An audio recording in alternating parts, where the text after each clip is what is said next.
আসসালামু আলাইকুম প্রিয় শিক্ষার্থীরা, আশা করি তোমরা সবাই অনেক ভালো আছো।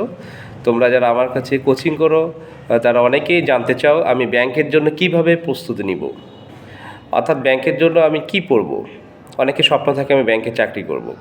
তো আসলে ব্যাংকে আমরা জানি 4টা ক্যাটাগরিতে সার্কুলার হয় বাংলাদেশ ব্যাংকে। 1 নম্বর এডি, 2 নম্বর সিনিয়র অফিসার, 3 নম্বর অফিসার জেনারেল, 4 নম্বর অফিসার ক্যাশ।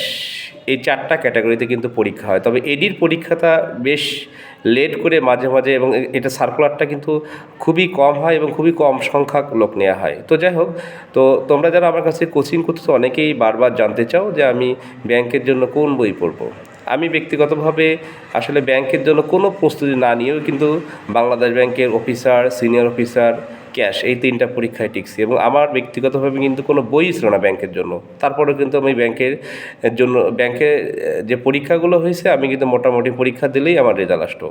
এবং আমি মনে করি যে বাংলাদেশে একমাত্র একটা পরীক্ষা আছে, সেটা হচ্ছে বিসিএস। বাংলাদেশে যতগুলো পরীক্ষা আছে সকল পরীক্ষার হচ্ছে ফাদার অ্যান্ড মাদার, অর্থাৎ সব পরীক্ষা সিলেবাস এখানেই আছে। আমি যদি বলি প্রাইমারি, নিবন্ধন, মন্ত্রণালয়, সব পরীক্ষা সিলেবাস, ব্যাংক, সব পরীক্ষা সিলেবাস কিন্তু এখানে আমরা পেয়ে যেতে পারি। যদি আমরা বিসিএসের সিলেবাসটা 100% কভার করতে পারি তাহলে কিন্তু আমরা ব্যাংকের চাকরি খুব সহজেই পেতে পারি। এখন প্রশ্ন হলো ব্যাংকের জন্য আলাদা পড়তে হবে কি না। আমরা জানি ব্যাংকের যে প্রশ্নগুলো হয় এখানে কিন্তু মোটামুটি 75% প্রশ্ন ইংলিশে হয়।